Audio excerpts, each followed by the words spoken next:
Hello hi ಎಲ್ರಿಗೂ ನಮಸ್ಕಾರ. Welcome to my YouTube channel. So ಇವತ್ತು ನಾನು ಮಡಿಕೆ ಕಾಳಿನ ಪಲ್ಯ ಅಂದರೆ ಉಸಳಿ ಪಲ್ಯ, ನಮ್ಮ ಸೈಡೆಲ್ಲ ಇದಕ್ಕೆ ಉಸಳಿ ಪಲ್ಯ ಅಂತಂತೀವಿ, ಅದನ್ನು ಹೆಂಗೆ ರೆಡಿ ಮಾಡೋದಂತ ತೋರಿಸ್ತೀನಿ. ಫಸ್ಟಿಗೆ ನಾವು ಆನಿಯನ್ ಮತ್ತು ಟೊಮೊಟೊನ ಸಣ್ಣಗೆ ಹೆಚ್ಕೊಬೇಕು, ಮತ್ತು ಬೆಳ್ಳುಳ್ಳಿನ ಸಣ್ಣಗೆ ಕುಟ್ಕೊಂಡು ಇಟ್ಕೋಬೇಕು. ಅದಾದಮೇಲೆ ನಾವು ಹಸಿಮೆಣ್ಸಿನ್ಕಾಯಿ ಮತ್ತು ಉಪ್ಪು ಮತ್ತು ಸ್ವಲ್ಪ ಜೀರಿಗೆನ ಹಾಕ್ಕೊಂಡು ಸಣ್ಣಗೆ ರುಬ್ಕೊಂಡು ಇಟ್ಕೊಬೇಕು ಇದನ್ನು ಕೂಡ. ಸೊ ಇದಾದಮೇಲೆ ನಾವು ನೋಡ್ರಿ ಇದು ಈ ಥರ ಪೇಸ್ಟ್ ಆಗಿರಬೇಕು ಹಸಿಮೆಣ್ಸಿನ್ಕಾಯಿದು. ಸೊ ಇದೆಲ್ಲ ರೆಡಿ ಮಾಡ್ಕೊಂಡ್ಮೇಲೆ ಒಂದು ಪಾತ್ರೆಯಲ್ಲಿ ನಾವು ಎಣ್ಣೆನ ಒಂದು 2 ಟೇಬಲ್ ಸ್ಪೂನ್ ಎಣ್ಣೆನ ಹಾಕೊಂಡು ಇಟ್ಕೊಬೇಕು.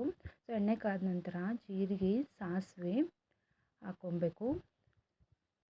ಜೀರಿಗೆ ಸಾಸಿವೆ ಚಟ್ಪಟ ಅಂತ ಆದಮೇಲೆ ನಾವು ಹಸಿಮೆಣ್ಸಿನ್ಕಾಯಿ ಪೇಸ್ಟನ್ನು ರೆಡಿ ಮಾಡ್ಕೊಂಡಿರ್ತೀವಲ್ಲ, ಸೊ ಅದನ್ನು ಕೂಡ ಇಲ್ಲಿ ಹಾಕಬೇಕು.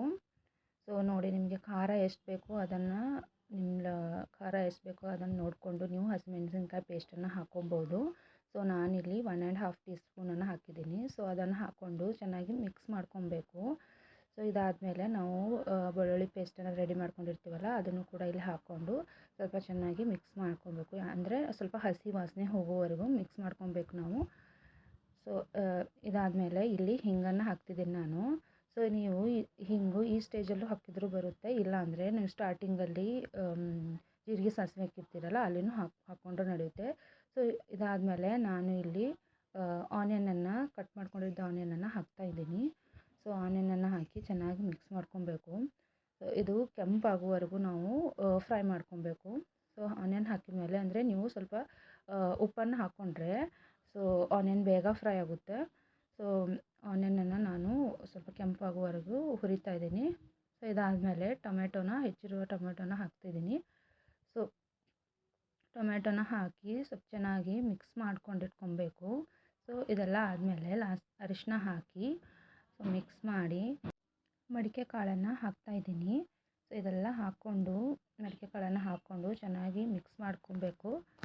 ಸೊ ಮಿಕ್ಸ್ ಆದಮೇಲೆ ನೋಡಿ ಈ ಥರ ಆಗುತ್ತೆ. ಸೊ ನಾನು ಲಾಸ್ಟಿಗೆ ಗರಂ ಮಸಾಲಾನ ಸ್ವಲ್ಪ 1 ಟೇಬಲ್ ಸ್ಪೂನ್ ಗರಂ ಮಸಾಲಾನ ಹಾಕ್ಕೊಂಡಿದ್ದೀನಿ. ಸೊ ಇದನ್ನು ನೀವು ಸ್ಕಿಪ್ನೂ ಮಾಡ್ಬೋದು. ಸೊ ಗರಂ ಮಸಾಲ ಹಾಕಿದರೆ ಸ್ವಲ್ಪ ಟೇಸ್ಟ್ ಚೆನ್ನಾಗಿ ಬರುತ್ತಂತ ನಾನು ಹಾಕಿದ್ದೀನಿ.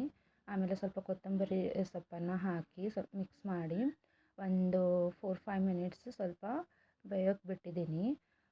ಇಲ್ಲಿ ನೀವು ನೀರು ಕೂಡ ಹಾಕಿ ಬೇಯಿಸ್ಕೊಬಹುದು. ನಾನು ನೀರು ಹಾಕ್ತಾಯಿಲ್ಲ, ನನಗೆ ಡ್ರೈ ಇಷ್ಟ ಅಂತ. ಸೊ ನೀವು ಸ್ವಲ್ಪ ಕುದಿಬೇಕಂದ್ರೆ ಸ್ವಲ್ಪ ನೀರನ್ನು ಹಾಕ್ಕೊಬೋದು.